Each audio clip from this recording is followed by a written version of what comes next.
So in this exclusive Thompson Media Man Communications Word Political Source Show interview, I'm joined in studio by mayoral candidate Daphne Goggins. This is her first ever radio interview. So Ms. Goggins, if I can have you come just a little closer to the microphone. Ms. Goggins, thank you very much for taking the time to be with us here on the Political Source. Thank you for having me here today, Vincent. And I want to thank your listeners for being involved in talk radio. Okay. Well, let's ask, since this is your first interview, we're going to start with just a little bit of background about you because a lot of listeners may never have known about you. So I just want to confirm on air that you are going to announce your run for mayor on the 29th. Absolutely. Okay. So give our listeners some background information about Daphne Goggins, your involvement in politics. We know you're a ward leader in Philadelphia, Republican ward leader, an African-American Republican ward leader, which is rare, right? Yes. You know, as a ward leader in Philadelphia, what section of the city and what ward do you lead? So tell us about your involvement in politics and a little bit about your ward.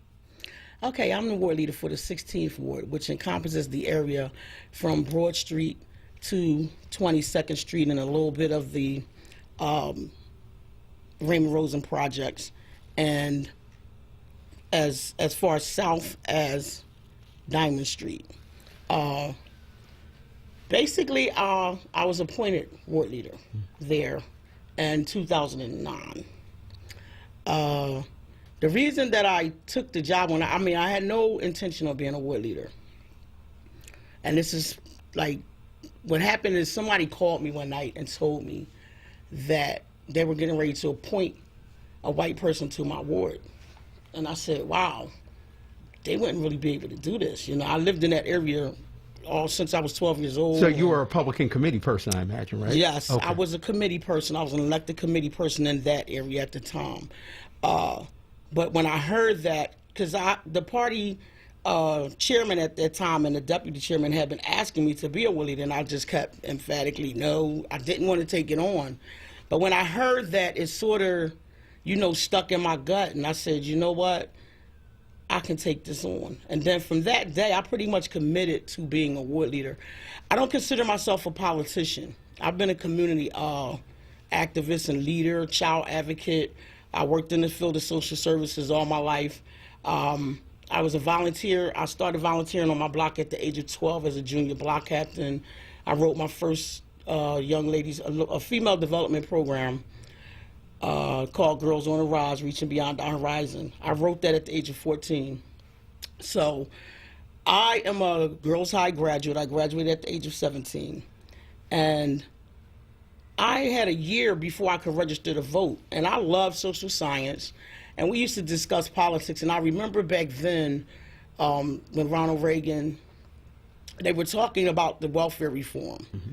And, you know, I was seeing people get good jobs when they were coming off welfare. My sister was one of them. And I remember thinking, like, that seemed to be a difference.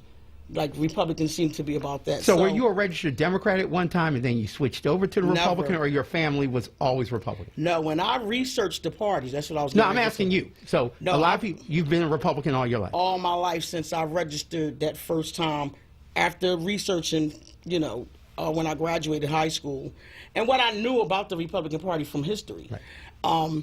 And it never occurred to me to register Democrat. And to this day, after working in the field of social services, after being a resident of both privately and publicly managed Section 8 housing, I have not wavered in my Republican beliefs.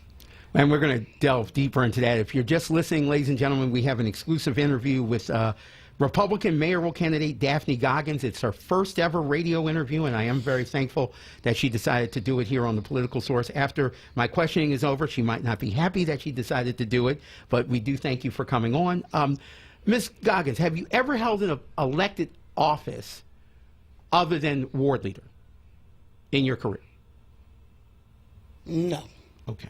So, a lot of people who are running for mayor, mm-hmm.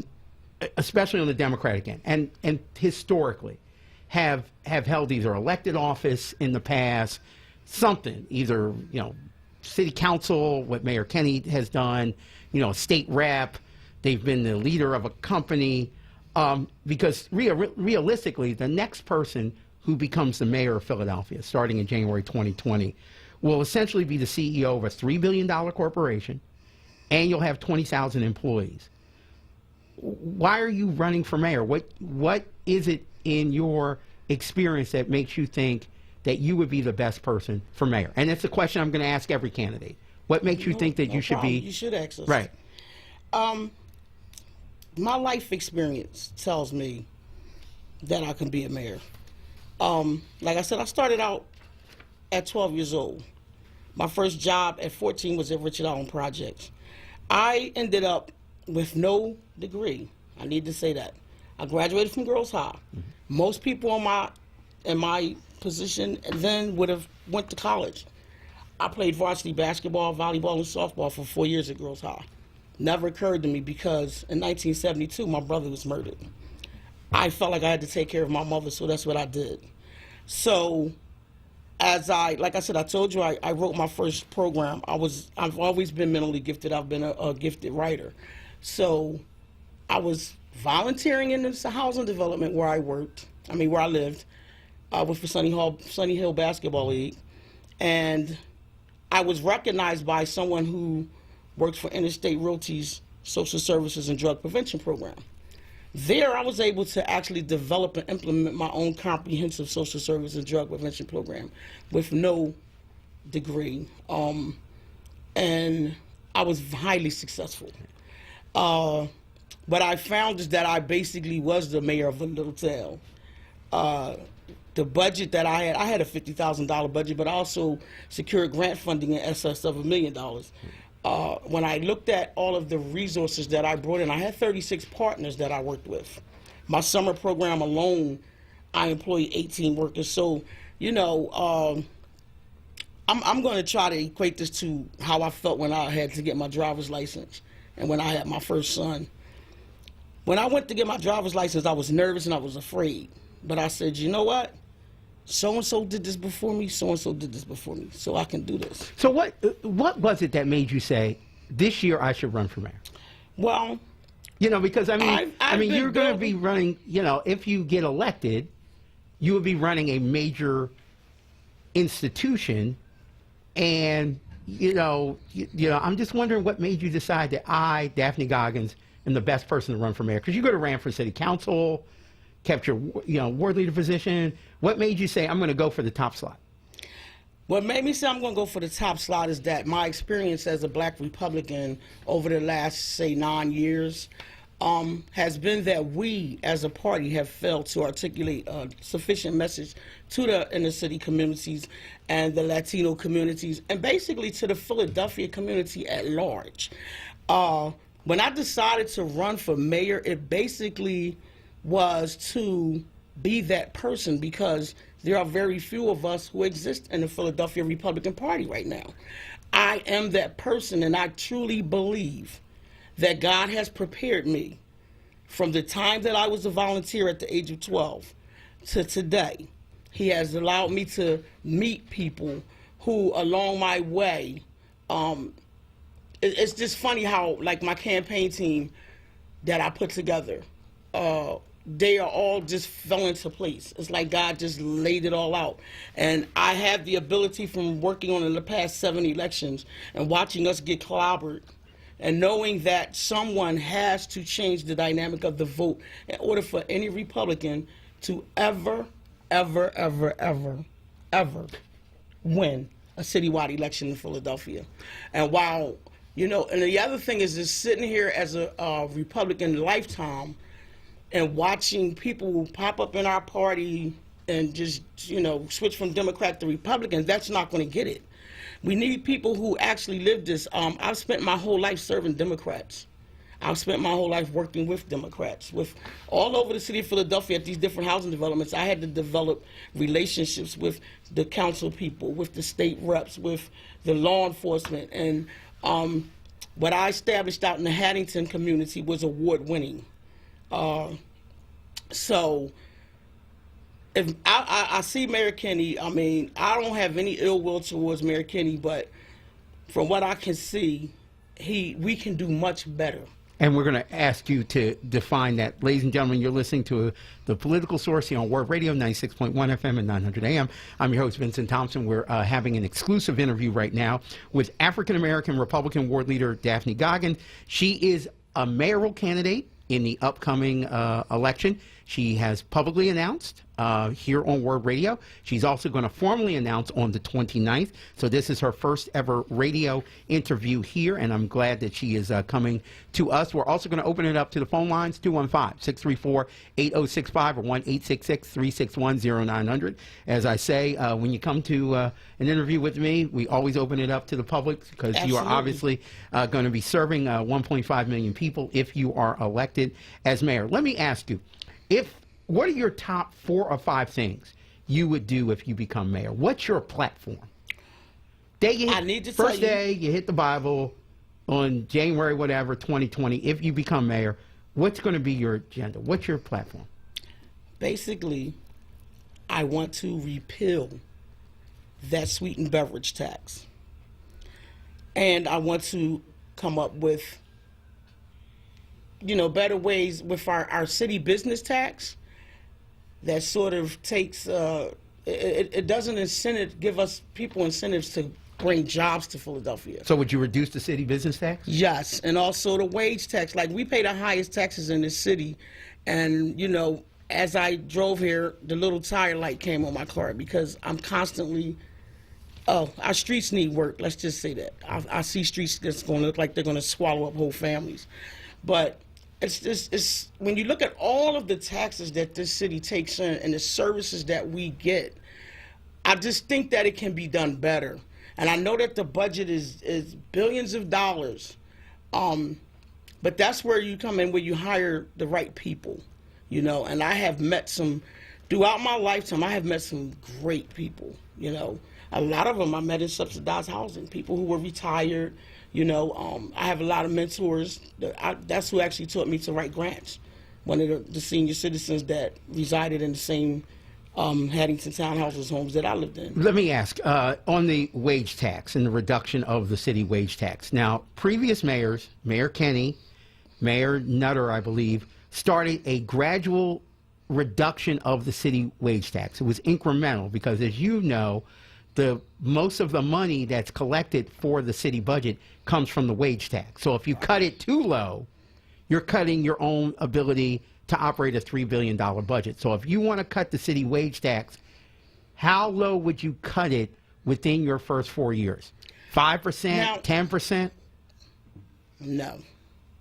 So how low? I would do it gradually, maybe 3%. But to be honest with you, I have not looked at that whole, in order to develop a policy, I believe that you should study. And I've been researching all of the policies of the city of Philadelphia. I'm a little behind because I don't know if I told you that my sister just passed Christmas time. And our deepest condolences to you. She didn't have any insurance. She was homeless for a while, and most of her life she was mentally ill. So it was a very difficult time for us. So I kind of got backed up in doing the studying that I was doing. So, and there's so much going on locally now that is what's been put on the table. So I really don't want to give you a definite policy on the taxes. I just know that they need to be lowered, and we will be looking into that and coming up with ways that we can work with City Council to give the taxpayers some relief, because we can give people relief and still raise money. When I look at the soda tax, at what cost is the soda tax costing us? When I look, it's like 2,000 kids that's benefiting, and I haven't. That's in pre-K. That's in Mayor Kenny's pre-K. Yeah, but I've also been a policy council rep. I have 3 sons. I worked with the pre-K system since the 80s, and my experience with it wasn't that we needed so much money for pre-K because it seemed like it was federally funded and we had everything we needed. What we couldn't do was find women to bring their children in. That was my experience. But now I see that they're helping more people who work.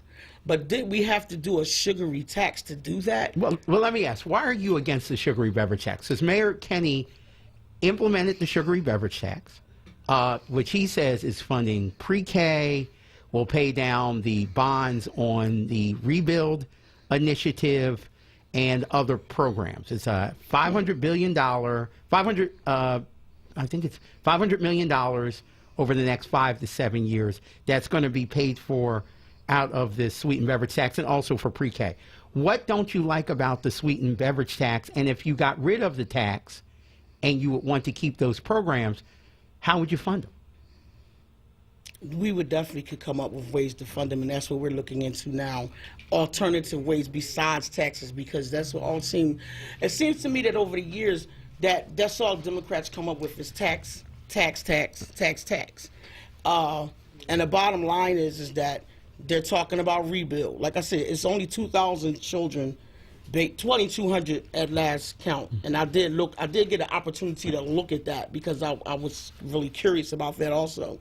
And I have to say, at what cost are we to lose? When I look at Brown ShopRite, I used to shop at Haverford Avenue. Right. It is easier to go to Springfield or something.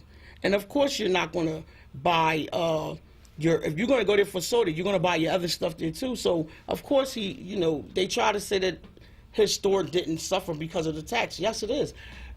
Small business is the engine of the city of Philadelphia. And we have small businesses all over the city. I go to Lee's Hoagie House, can't get the same soda that I want. But let me ask, do you really think that the city's, and I'm playing devil's advocate here, do you really think that the city's sweetened beverage tax is such a hardship on citizens that it's bad? Because frankly, the way you don't pay the soda tax is you don't buy soda. Well, you don't have. There's no constitutional right that says you got to buy soda. People buy soda because they're addicted to soda. I'm a diabetic. I never liked soda. Last summer, I started drinking soda like crazy. So it's under control now, but it's something about soda, especially Pepsi. So my thing is that you can't really take it on the back of the citizens, and we really don't know. They're talking about rebuild. We have thousands of children, like in my ward. There's one playground that was built when I was 14. Right, but I'm watching it built. But if Rebuild, and I'm just playing devil's advocate, if Rebuild is able to fix up that playground, that is a good thing. And if you're saying that you want to continue, fixing parks, libraries, and recreation centers, I'm asking you, if you get rid of these initiatives that have been passed under Mayor Kenney, how are you going to fund those projects? We'll come up with ways to fund them. We don't always have to tax. But as a mayoral candidate, you have to have specific ideas. No, I'm asking you specific. I'm asking you for specifics of if you get rid of those taxes, how are you going to replace them? We can work with private industry. We can work with different corporations. There are ways to come up with funding for things, because I noticed that Mike Nutter did playgrounds over. He didn't have a beverage tax. The other thing is they keep saying rebuild. I've been in the recreation department. I've been a basketball coach and a baseball coach, so I've seen these playgrounds. They need to be torn down, not rebuilt. Okay, and we have a population boom of children, especially in these areas and like in wards like mine. Thousands of children, subsidized housing all over the place. And there's no playgrounds for them, so we need new structures, first of all. And we need to look into how we can come up with that. And to use our children and say that it's a sugary tax, and then like you said, you don't have to buy it, but guess what? If I'm 600 pounds overweight and I have diabetes and I want a soda, I should be able. This is America. I should be able to get me a soda. Yeah, but there's no constitution. But there's no constitutional right that says you have. No, I'm not saying it's a constitutional right. There's no constitutional right that says you got to have a soda. I'm saying it's my individual right to do what I want to do, even if that means killing myself. That's what it is. Right. A lot of people function every day, and life, liberty, pursuit of happiness. If that's what makes me happy, then I should be able to pursue that in this country, and nobody should be able to tell me, how much soda I can drink or how many donuts I can eat, and base that on, and then make a tax based on that, and tell me you helping children when you're not really helping children, because the children, where's the first playground? Which one have they rebuilt? And like I said, if you look at the it's beginning. The initiative beginning, but how much money is missing? Who's tracking this money when we have money missing all over the place? And then here's the real problem that I have. We have had the same people in charge of the city of Philadelphia. We haven't had a Republican mayor since 1954. 52, man. 52, 54. No, it's 1952, man. Okay. Well, we haven't had a Republican mayor in over, what, 60, 70 years? Right. Okay. Now, for the history of people to know, before the Philadelphia charter change in 1951, and Democrats started getting elected in 1952 to today, Republicans led this city from like the 1900s to 1952. So the pendulum has swung. And they did the same thing that we're seeing now. Right. I just want to make sure that people know the history. Yeah, well, they did the same thing that we're seeing now. Maybe it's time for another pendulum change, because it's sad, and the only way I can articulate this is the best way I can articulate it is that on my block receives resources from both parties. Okay? Matter of fact, I'm going to go out and say that my block receives resources mostly from the Republican Party, because I'm the secretary of my block.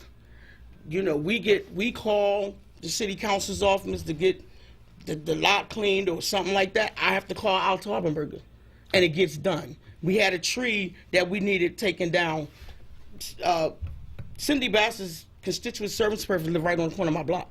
They couldn't get that done for my block. Now, Cindy Bass, just to let people know, is the council person for the 8th District. Yes. And she's a Democrat. And Al Taldenberger is currently the Republican at-large candidate, council person, one of two. Go ahead, I'm sorry.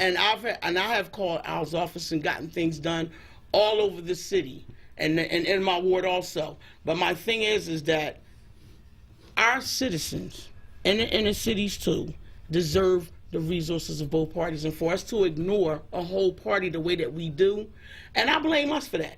I blame the black Republicans who have not been going out and venturing into these communities and telling the candidates who do come into our city and run for office that they have to go out. So if you were elected mayor, would you consider yourself more of a neighborhood mayor, a la Mayor John Street, who was very active in like towing cars and getting potholes? Would you, if you became mayor, would you be considered more of a neighborhood mayor in your mind? In my mind, absolutely, I would probably be that, because that's who I am. At my core, that's who I am. I am a person who loves Philadelphia, who I've worked all over the city of Philadelphia, not just in subsidized housing, but also in schools. I've worked in different schools in the city of Philadelphia, all public schools. I'm a public school graduate, but my sons I took them out of the school that I was president of and sent them to charter school. And as a result of that, they got better education. Now, being a single mom, I had the opportunity to make that choice, you know, and I'm, thank God, you know, the one has already graduated from Bloomsburg, the other one is in Lincoln on a baseball scholarship.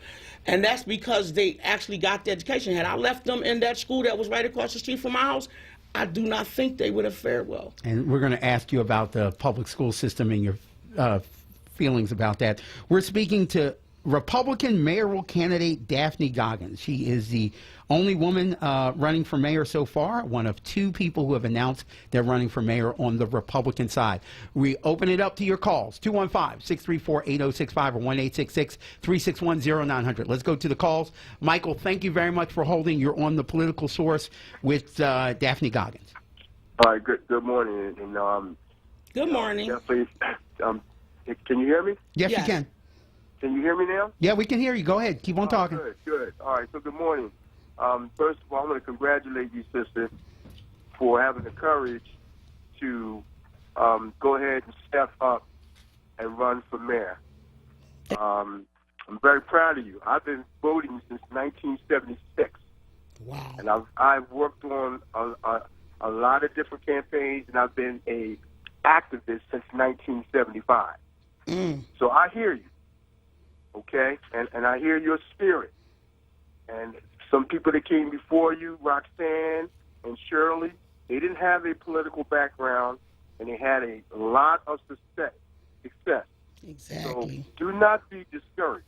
Thank you so much. You can use your expertise, and you can hire people around you to deal with handling a $3 billion budget. Mayor Kinney currently, right now, he's not a very academic person.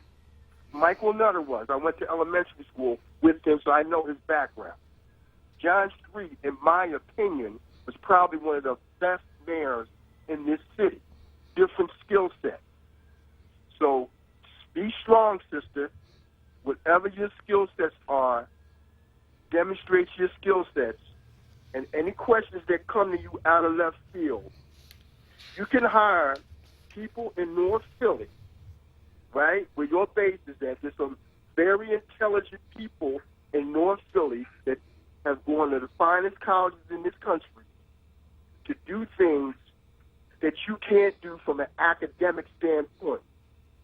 All right? So God bless you, sister. Again, I'm proud of you. Thank you so much. As a black man and a brother, and I want to ask the North Philadelphia nation to make sure that they get behind. So, Michael, let me ask this question. Go ahead. So, are you a supporter of Miss Goggins, a personal friend? No, Do you have a question? Okay. I'm going to say this, sister.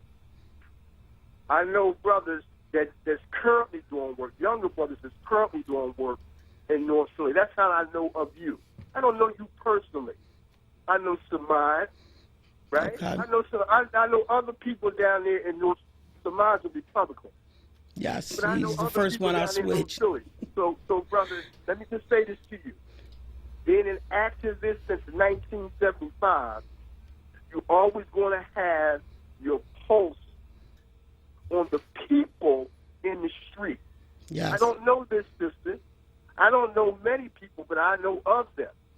I know people at the top, but I choose to support people who come from the spirit and the concern of the people.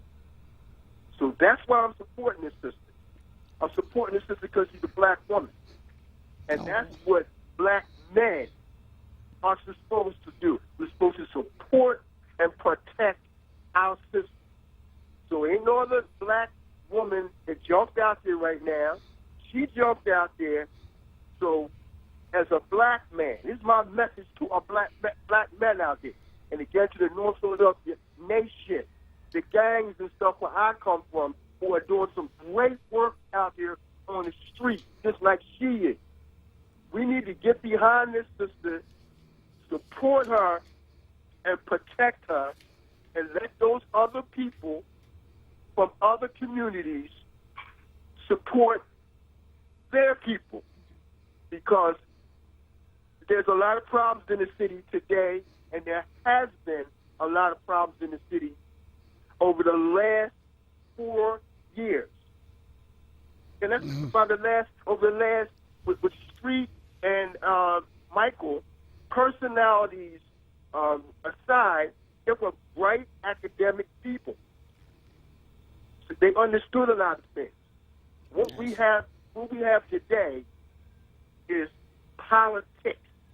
We don't have an administration that's concerned about helping all of the people in the city. Hey, Michael, It comes from the bow of the beast. Michael, let me give a chance for other callers to join in. I do appreciate Can I respond to do Michael? Absolutely. That's why. But I just wanted to let Michael know. Let me get a chance for other callers. Yes, you have a right to respond to Michael. And hearing what Michael says, what do you think is the key to victory for you? Like, what coalition do you have to get in order to win? Because let's keep it real. As a Republican running for mayor, even if you get the Republican nomination, in a town that's overwhelmingly Democratic, you would be considered the underdog. So what would have to happen, you think, for you to win the primary and then to win the general election against whomever the Democrat might be? First of all, I told you I've worked on 7 campaigns. First of all, thank you, Michael. And I look forward to living up to your support. I would love it if you would contact my campaign. I'm going to be launching my website tomorrow, and the phone number and everything will be on there while you can contact me. You can also get to know me a lot better. But what I've amassed over the 7 years of working around the Republican Party, is a team of people that I could put in place that, chief of staff, people that have worked in the city of Philadelphia. I've met, like I said, so many brilliant people throughout my career in housing, in the Philadelphia school district. I've met people that, and guess what? A large percentage of them are Democrats. A large percentage. So what do you need to, what has to happen for you to win? I need the numbers. And the bottom line is, I'm going to get those numbers. I truly believe that God is going to help me get those numbers because, as I told you earlier, my life has been laid out for this moment. And when I look at all of the people that I have served, the children, all over the city of Philadelphia, throughout my life, I've met so many people and they know me and they know how hard I work for the community. And I don't ask for anything. I've never done this for money. Do you think that being a Republican ward leader will help you in the primary? Mr. Cingolini, the other candidate, is not a ward leader. Do you think that helps you? And are you concerned that other candidates might get in who have the support of the Republican Party leadership? Because I know a lot of it depends, a lot of the Republican Party, a lot of it depends on Mr. Meehan, William Meehan, and his support, Mike Meehan, and his support. Am I incorrect? If I am, just let me know. I don't know how correct you are because the ward leaders will make that decision sometime coming up in February. But you don't think Mike Meehan, as the party chair, has an influence? I'm going to be honest with you. At this point, no, I don't. I think he has some. I've grown to love and respect Mr. Meehan because he's very astute politically. However, I just think that at this time, forces are in place that will allow us to do what's best for the Philadelphia Republican Party. Not to say that Mike Meehan has not, but over the years, you can see there's no evidence that we have been reaching out like this, and I've been doing it. And to be honest with you, I believe I'm going to get the support of the party. Now, let's say I don't get the support of the party. I will still be able to do whatever I need to do to keep my campaign up and running and to, like I said, continue to attract people like Michael who will, join me on my journey of, like I said, challenging the citizens of Philadelphia. And if nothing else comes out of this, we will have to, for the first time, I believe, somebody pushing back on this Democrat, what I'm going to call a Democrat nightmare. The more that I look and I read into these policies, like I read the sanctuary city policy. Are you against sanctuary city? Absolutely. I'm against that because you know what? If my son got arrested, they're going to deport him right to jail. So I don't know why nowhere in the sanctuary city policy does the word illegal occur. They want to make us think that people are against immigrants. No, we're not against immigrants. But like I said, my son, both of my sons have been involved where the police have pulled them over, not pulled over, but my oldest son actually had a gun to his head one night because he fitted the description. Thank God that worked out well for him. But that's why I pray for my sons every day. So let me ask you, Miss, and just to let listeners know, we're speaking to Republican mayoral candidate Daphne Goggins. It's her first ever interview on the radio. It's a Thompson Media Man Communications Word Radio Political Source exclusive. A lot to unpack there, so I just want to make sure that I'm very clear with people. Philadelphia is considered a sanctuary city, yes, where immigrants can come in. We're a sanctuary city. Not everybody's illegal. No, but let me ask that. Why do you think that you would not make a Philadelphia sanctuary city? Because evidence shows that most people who come in from immigration, they don't commit crimes. Listen. They don't. Some of our safest citizens in this country are immigrants. They're not sticking people up at the grocery store. Most of the folks that are committing crime in this country are natives of America. They are citizens of Philadelphia.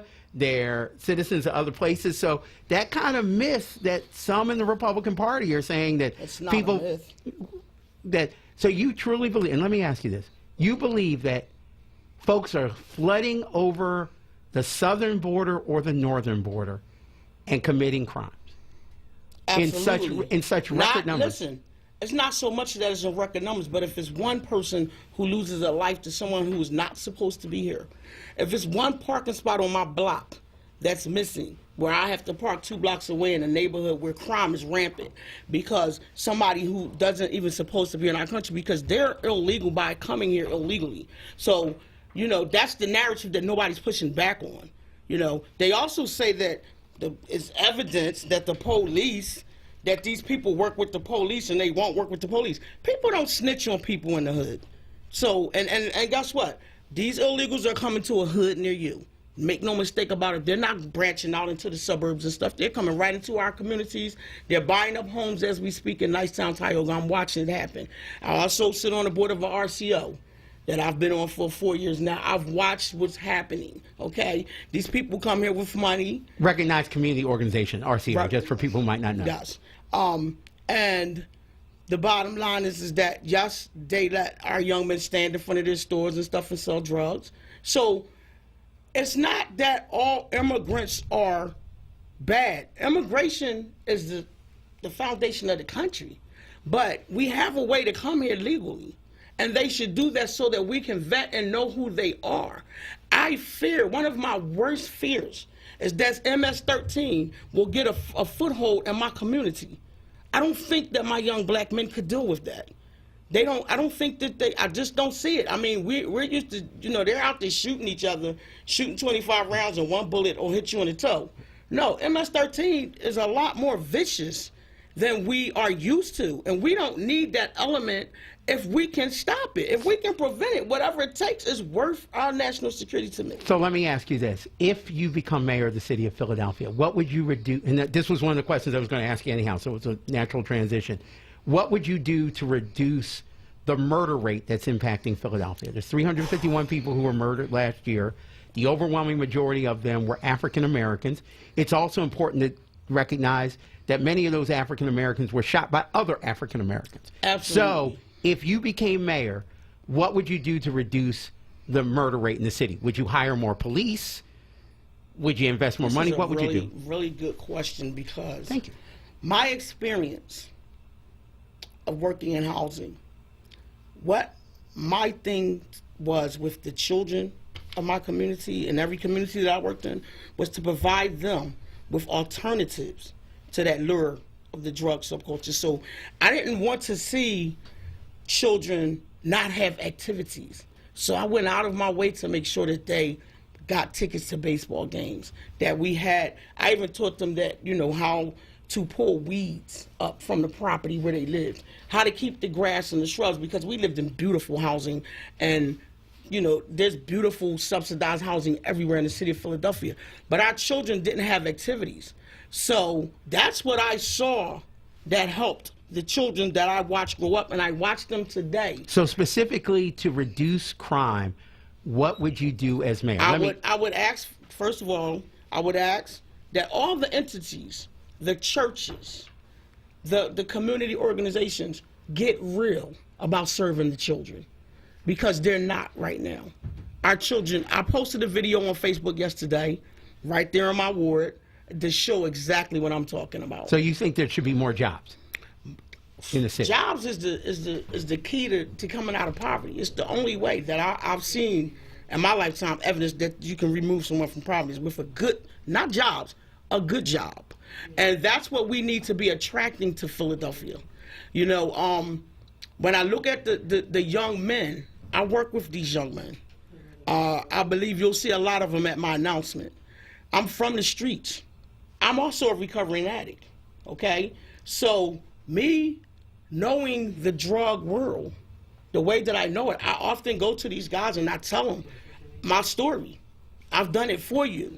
I see a lot of these guys, they out here, they smoking weed all day. They not making money enough to be standing out here, you know, causing the havoc that they cause, because I just stopped and asked some young guys the other day, where are the guns coming from? Why, you know, these are conversations that I'm going to go all around the city of Philadelphia and have, because we're not having them. We keep talking about, yeah, with black on black crime, and but nobody's actually exploring where are these guns coming from. So let me ask you this.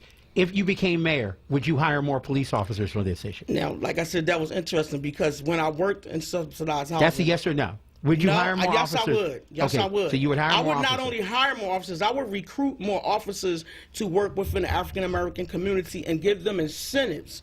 Not just that, the officers, but teachers also, incentives to work with our young men, because we have a generational gap within the black community where they're not, like they have no respect for the older generation.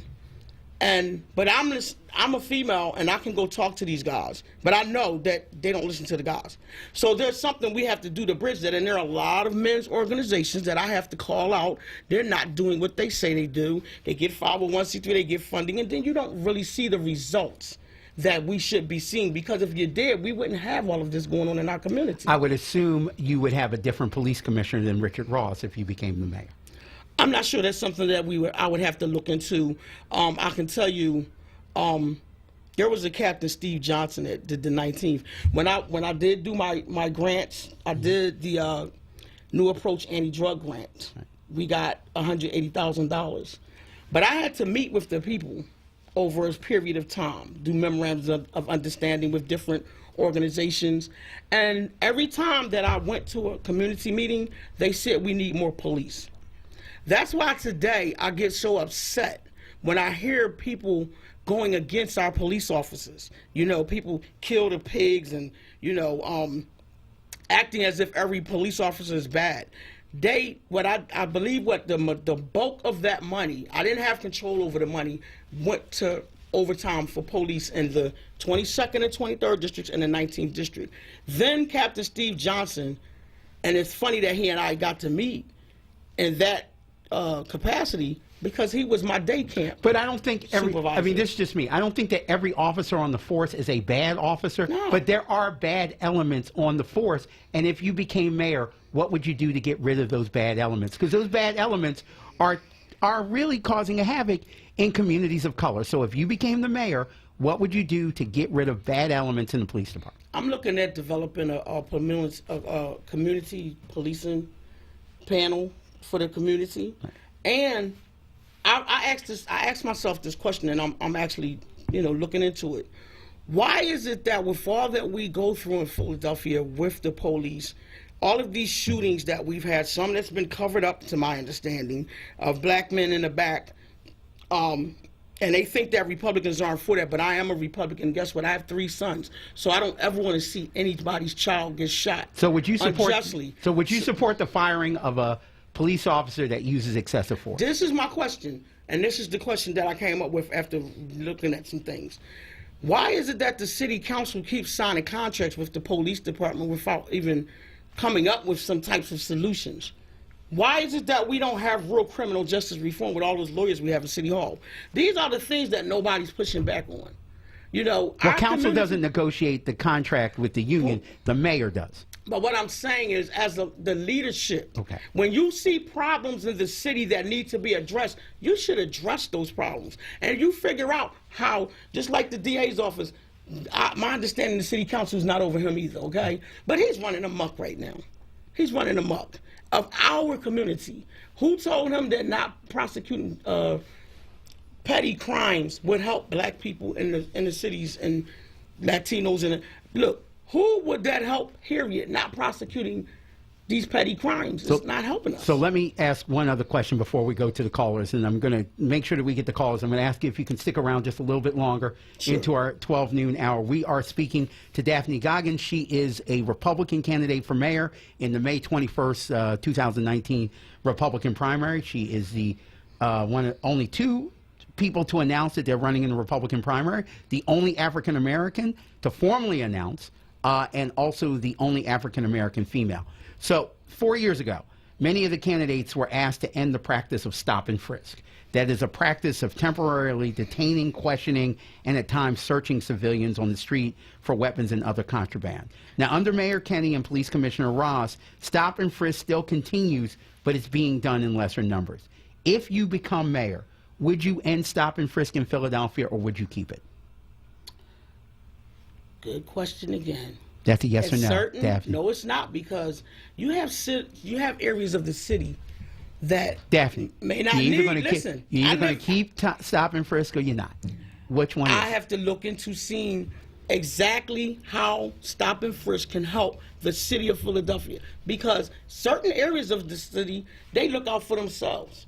Mount Airy, that area, the 50th Ward, different wards up in the Northwest, they may not need to have stop and frisk. But I can tell you from my experience on the streets that we can get rid of some of these guns if we do limited stop and frisk.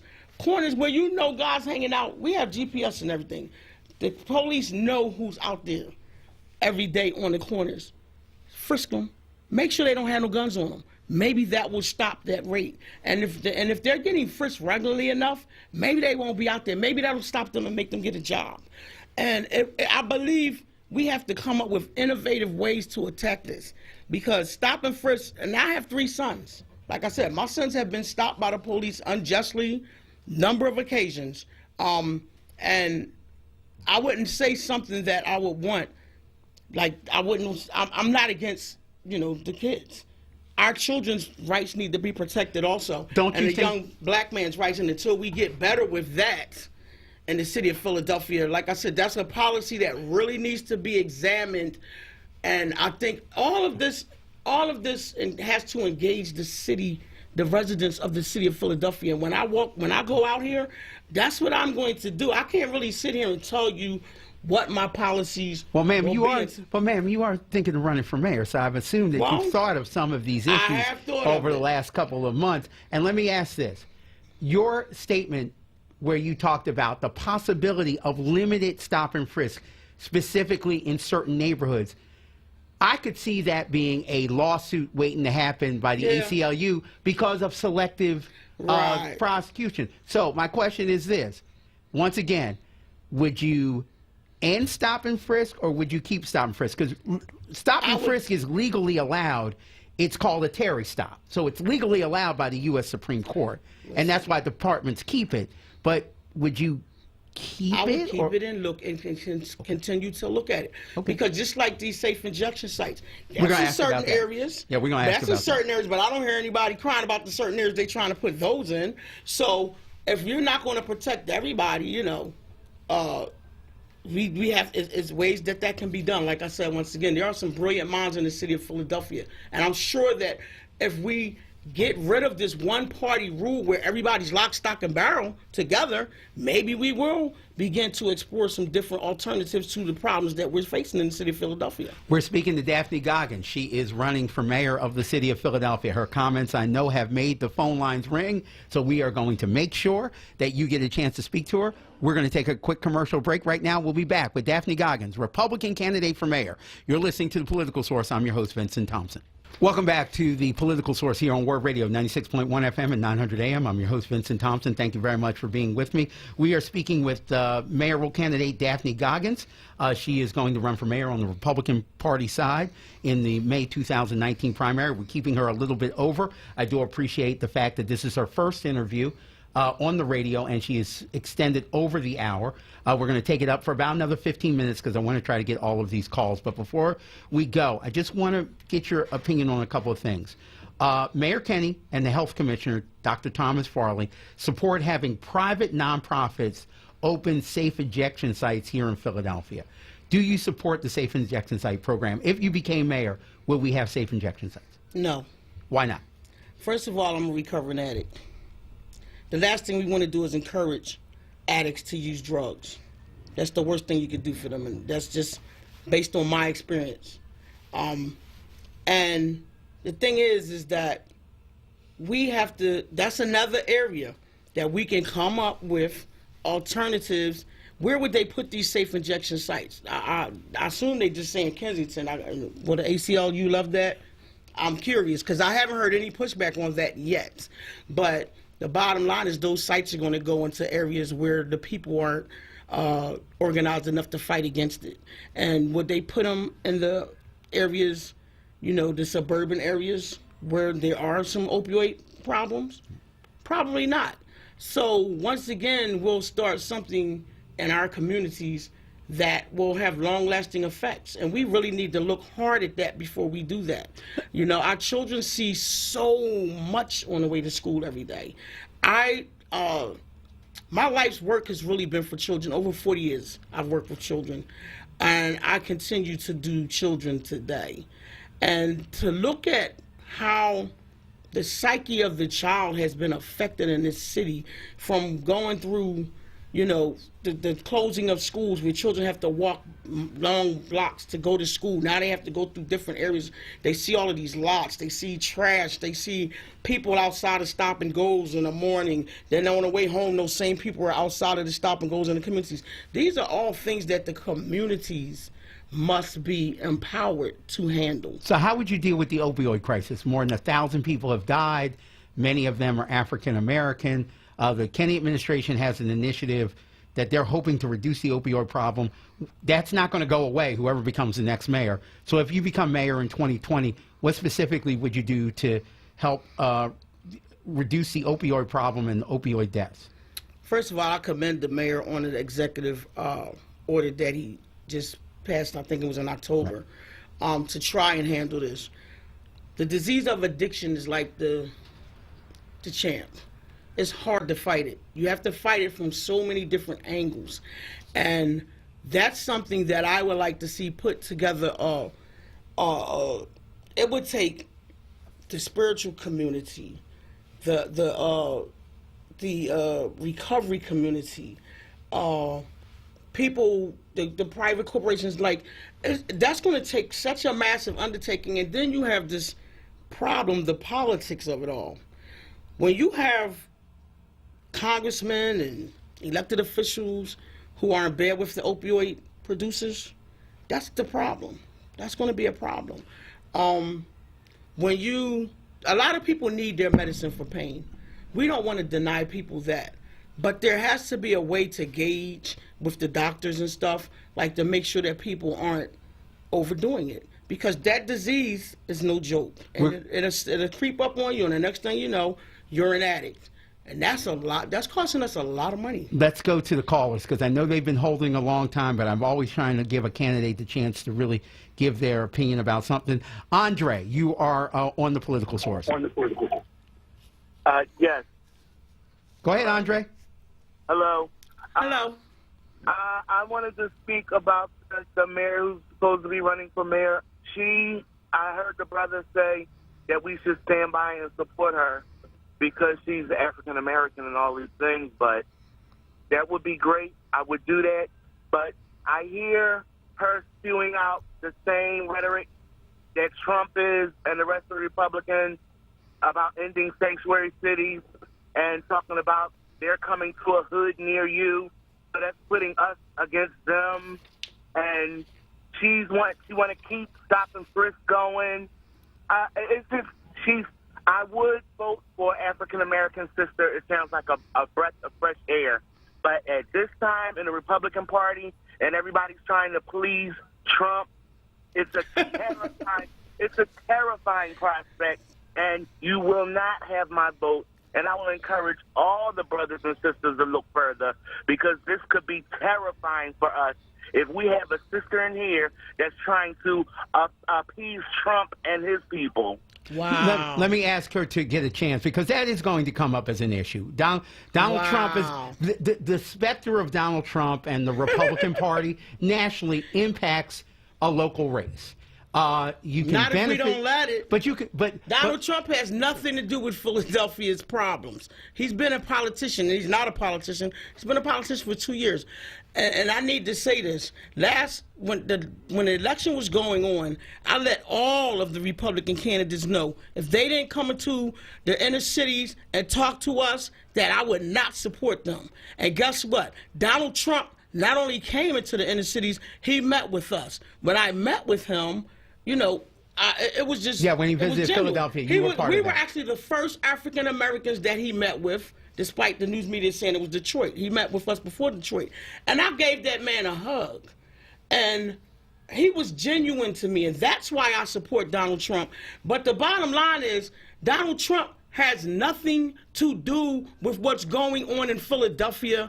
And the only thing that he does have to do with it, if I become mayor, we have a direct line to the White House. The other thing is we would have a direct line to Harrisburg that's run by Republicans. See, black people tend to, and first of all, I don't want to be known as the black candidate and I get your vote because I'm black, because that is racist. I want you to look at my website and I want you to understand who I am and why I am running.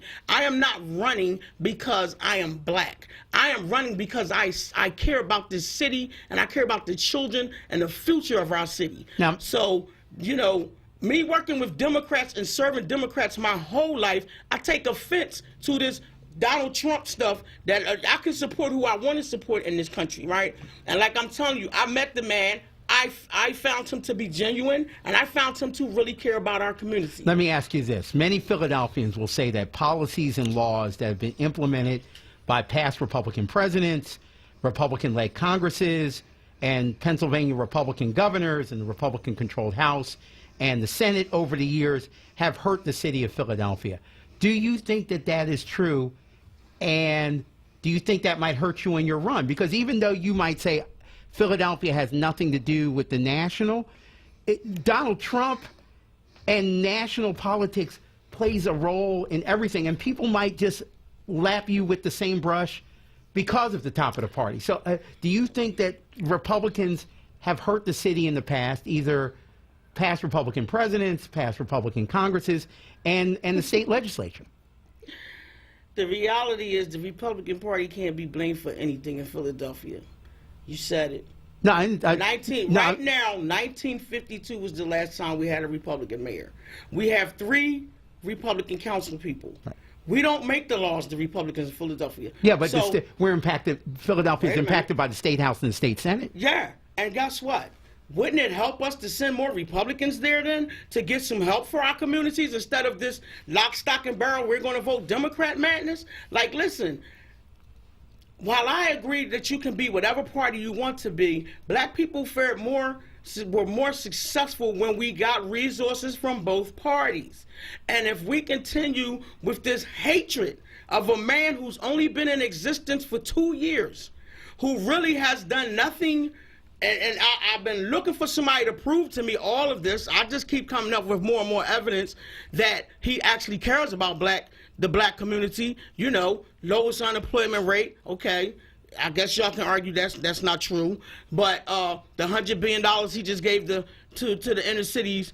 The first person to actually tackle and come up with a bill to counteract that 1993 crime bill that devastated the black community. The first thing to take the black man out of our homes, and black men, and as a black man, people will come on here and say to me, like, Donald Trump is not your problem. We're our own problem. And it's time for the black community to stop being led to think that to hate somebody else is going to help us. It doesn't help us. So, man, and as far as putting people against each other, the reality is, if these illegal immigrants, not legal. I'm not talking about the people who came here legally. The people who come here illegally by its own definition are wrong. So those guys who are throwing rocks at our border patrol and storming our borders right now, that's who you want to see in our communities? Yes, and when I say a hood is coming to a hood near you, that's where it's coming. That's reality. So, that's not something that I'm making up. So, Ms. Goggins, let me ask, before I get to the phone lines, I want to be clear. Do you support President Donald Trump's insistence that he get $5 billion to build a wall on the southern border for immigration, and thus it's causing the shutdown of the federal government now that we're 20 days? Do you think President Donald Trump is doing the right thing? Because there's many people who will say the following. A wall ain't going to keep out people that want to... No, but seriously, no. But a wall's not going to keep people out. There's a lot of problems with illegal immigration. Also happens in the northern border with Canada that people are not saying. And statistics show that most immigrants, one of the biggest problems that the country has with immigration is people who come legally over to the country with a visa, and then when their visa expires, they don't go home. All the normal Democrat talking points. And listen.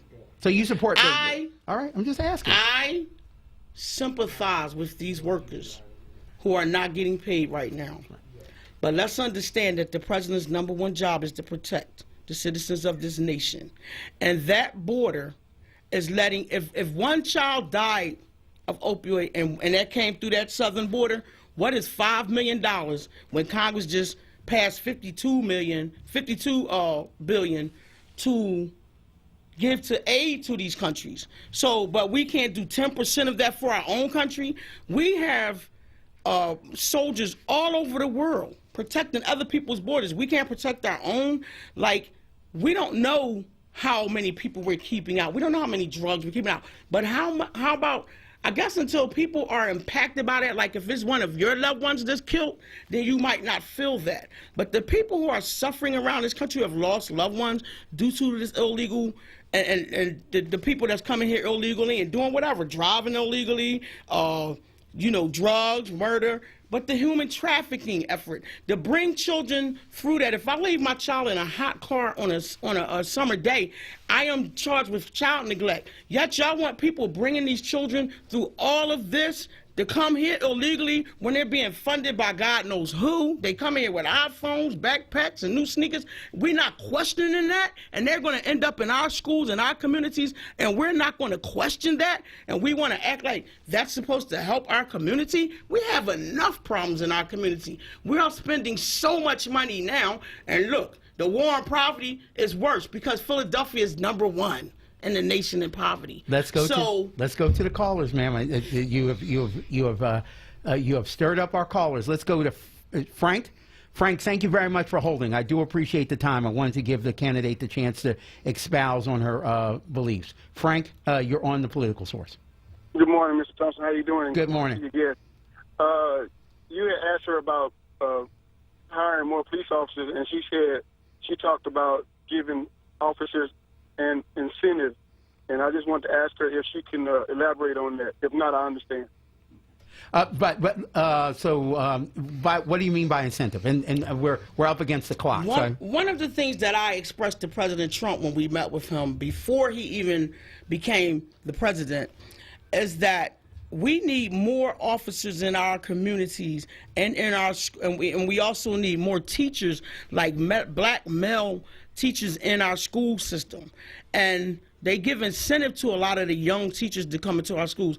But when I say incentives, I mean housing, I mean a break on taxes, anything that will encourage young black males to come and step up to the plate, pay off their student loans, those sort of things. That because we really need to start investing in our communities, utilizing our on-site role models, the black men that they grow up with, and it needs to start now, like yesterday. All right, let's go back to the phones. Will Mega, you're on the Political Source. Good morning. Good afternoon. Good afternoon. Thank you for holding. Good morning. Oh, good afternoon. It was afternoon. Go ahead, Will. You're on the line. Will? I'm sorry. No, Will, you can talk. Go ahead. Yeah. So, listen, I don't care what political party you belong to. That's your prerogative. My number one issue for this upcoming race has all to do with stop and frisk. All to do. 17,000 racial-based stop and frisk took place in 2017 under Mayor Kenney. And you can't tell us that you're against stop and frisk. I have an issue with that. And here's why. So when Michael Nutter ran for mayor, he ran on a platform in favor of stop and frisk. He let us know unequivocally that he was in favor of it. And he did what he said he was going to do. Mayor Kenney said he was going to end stop and frisk, and he has not. So I don't want to replace someone who is supporting stop and frisk. It'd be 4 years under Kenney, 8 years under Michael Nutter. That's 12 years of stop and frisk for black people in particular. And here comes another person telling me she's not sure where she stands on stop and frisk. I can't be sure where I stand on you. But if you're not against stop and frisk, I can tell you for sure I'm against you. Thank you very much, Will. I do appreciate the time. One last question, because I know we're up against the time, Daphne Goggins, and I do appreciate the time that you've given it. And before our interview's over, I'm going to let you tell people what your website is and how they can get in touch with you. What should the city do about the public school system? Mayor Kenny pushed the governor to end the School Reform Commission. The SRC ended on July 1st last year. It's now back in local control. The members are appointed by the mayor. Do you like that plan? And if you become mayor, do you think that the school board should be appointed by the mayor or elected by the citizens, like in other cities where there's elected school board? I think that we should have many school boards all over the city. I think it needs to be broken down into different districts to serve the schools better. And I think they should be elected by the people. Sort of like how Cheltenham has Cheltenham Township. We could have Olney Township. But let me ask, would you rather have it where, just like and there's we're working on that now. I'm just going to tell you that I'm looking into that. No, but let me ask, if there's like an 8-9 member school board now, right? Are you thinking that it should be like people elected from zones, right, a la like city council, where there's 10 councilmanic districts, and it sounds like to me what you're saying is every person would run in that district, and then whoever the voters elect would represent them on the school board. One school board. They will all have their individual, and this is in my mind right now. It will be little individual school boards all over the city. Wouldn't that be unmanageable? Maybe, but that's what we're looking at. I'm looking into how we could do that, implement that to make it so that the same way that you have 30 children in the classroom and you can't manage that, but you can manage it with 10, 15 kids and they get a better education because of that. I think the same thing can be done with the Philadelphia School District. And that's something that me and my team are looking into, coming up with a way to implement that. Like I said, most of what we're doing is I'm looking, I'm listening. I heard what the young man said about stop and frisk. And like I said, I have 3 sons, so I take that very seriously. However, I live in an area where bullets are flying left and right. There are some areas of the city that won't hurt. But as long as we have these young men on our corners threatening the lives of people, I've been to like 30 vigils this year. I don't want to tell you how many of those young men who've been murdered that I knew personally. How many of them? 10 that I've worked with, that I've ever coached. So I do my sons have more friends, just think about that. The effect of them knowing so many of their friends that are dead now, and I just believe the minority community really needs to hear and witness our message of self-accountability, self-responsibility, and community responsibility. And, our party, for whatever you want to say about it, there are a lot of good aspects to the Republican Party that I think could improve the life and the quality of life in the inner city communities.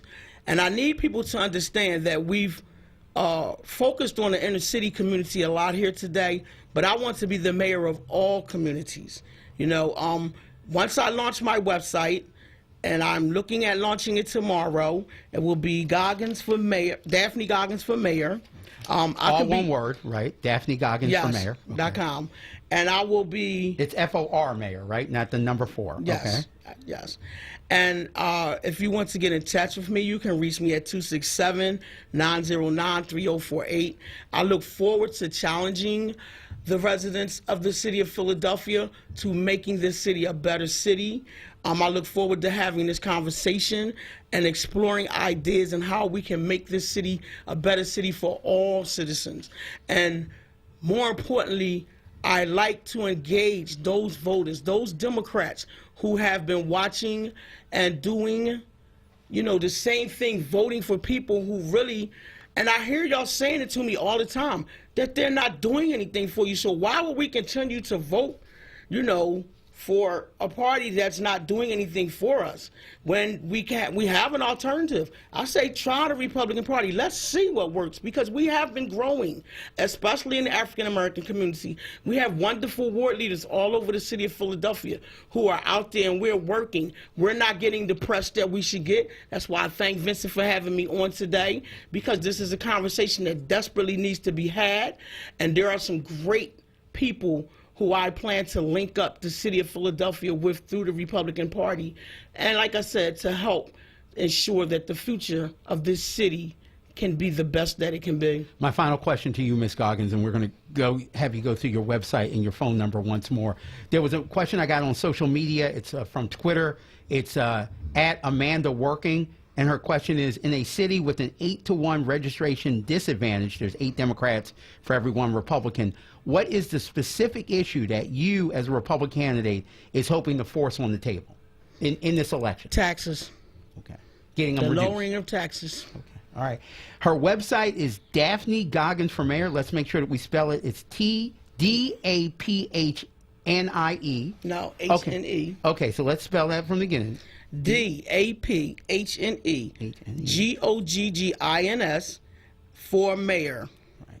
So it's DAPHNE GOGGINS FOR Mayor MAYOR, all one word. Yes. .com, and the telephone number is 267-909-3048. That's 267-909-3048.